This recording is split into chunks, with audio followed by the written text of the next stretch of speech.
Think about Mike Tyson, 19 years old, the youngest heavyweight champion in history. But it wasn't talent that made him unstoppable. It was discipline. Cus D'Amato didn't train a boxer. He trained a weapon. Every morning at 4 a.m., Tyson was already running. No comfort, no compromise. Cus told him, discipline is doing what you hate, but doing it like you love it. And Tyson lived by that. His mind was forged in pain. His focus, unbreakable. But when Cus died, the structure died with him. And when discipline left, pleasure brushed in. Fame, money, women. The world handed him everything he once dreamed of. But that's the trap. When the mission ends, the temptation begins. The same man who once ruled the ring became a slave to his own desires. That's what pleasure does. It whispers freedom, but builds invisible chains. Tyson himself said it best. Discipline is doing what you hate to do, but do it like you love it. Even he knew freedom isn't doing what you want. It's conquering what wants to control you. This is a King Junkie production. They told you freedom means doing whatever you want, eat what you want, scroll when you want, chase pleasure, avoid pain. But look around. Does anyone look free? Or do they look trapped in the same loop? Addicted, distracted, empty. This isn't freedom. It's manipulation. Your brain's reward system hacked for profit. Every scroll, every click, every bite, someone's cashing in on your dopamine. You think you're choosing, you're not. You're being programmed, one hit at a time. They rewired your biology to crave comfort, so you'd never fight for purpose. The modern world doesn't need chains anymore. It just needs your attention. And pleasure is the new prison. The truth is, pleasure sold you a lie. And discipline, that's rebellion. Because in a world built to control your mind, self-control is the only freedom left. They told you pleasure was power, that it makes you free. But every time you give in, you hand your strength over to comfort. You think you're choosing pleasure, but it's choosing you. You're not leading your life. Your impulses are. And every tap, every craving, every just one more is another leash wrapped around your mind. The world says follow your feelings. That's a trap. Feelings are easy to control. Purpose isn't. That's why they feed you comfort. Because a comfortable man never wakes up. Real men don't follow feelings. They master them. They choose pain when it leads to purpose. This is a King Junkie production. They choose discipline when the world screams indulge. Because pleasure doesn't make you free. It makes you forget you're enslaved. This is a King Junkie production. Wake up. Discipline hurts because it's killing the weaker version of you. Comfort feels good, but it keeps you small. Discipline breaks you down, but it builds someone unbreakable. And if you want a real life example, look at Mike Tyson. At his peak, he was a storm. Disciplined, relentless, laser focused. But when desire took the wheel, it didn't just distract him, it dismantled him. He lost a fight inside long before he ever lost in the ring. That's the danger of desire. When you stop controlling it, it begins to control you. Even the strongest collapse when impulse replaces discipline. But you're not like that. You're better than that. And there is hope.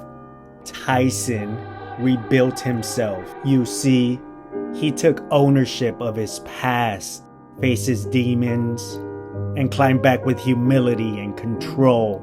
If a man who lost everything can rise again, you can also fight through what's trying to break you right now. That's why the little black book says, desire left unchecked leads to destruction.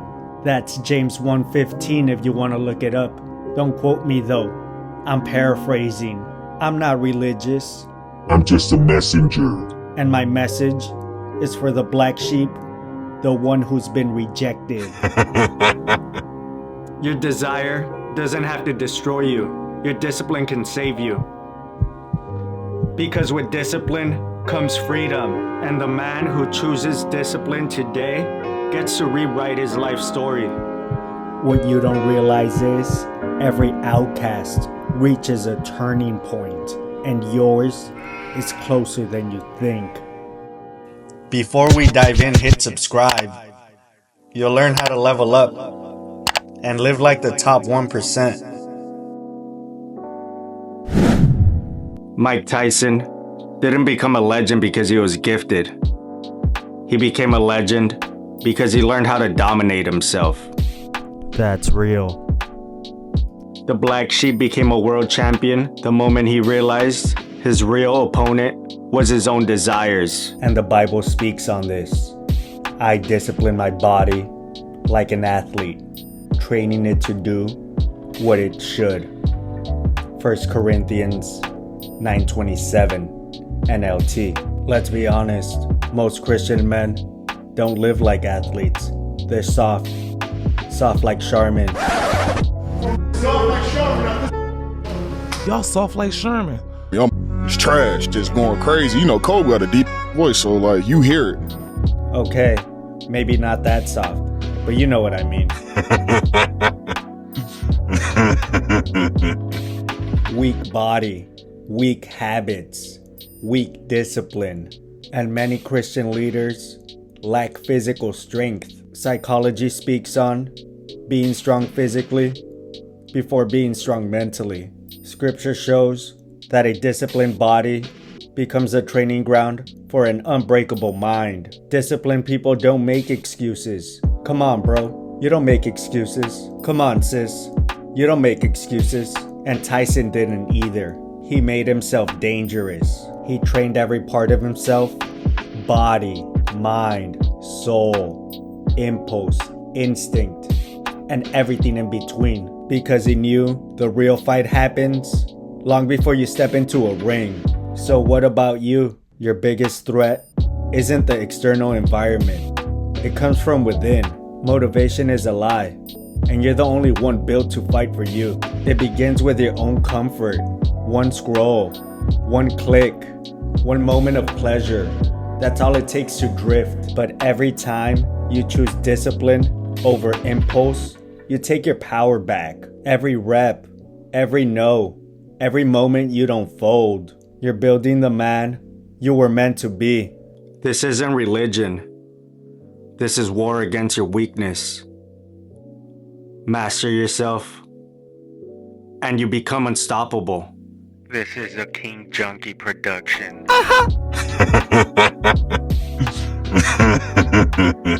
This week, stop chasing pleasure and start chasing purpose. Because pleasure fades, but purpose turns pain into power. The world doesn't need more men chasing comfort. It needs men who can stand in the fire and not flinch. Men who build when others doom scroll. Men who fight when others give up. Men who train like their lives depend on it, because their future actually does.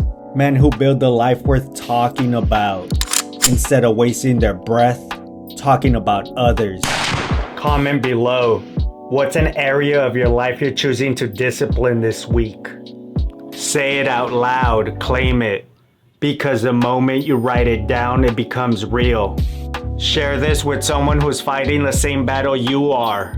Let's rebuild the generation of men who don't bow to comfort. They rise to purpose, because when men find discipline, they find freedom. Don't forget to comment below.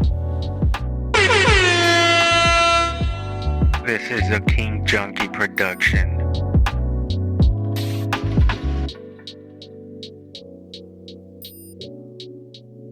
Wake up.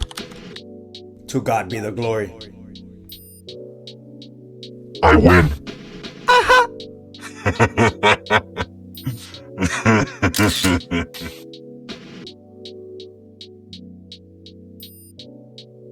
If you're not subscribed to King Junkie View, you probably won't see us again.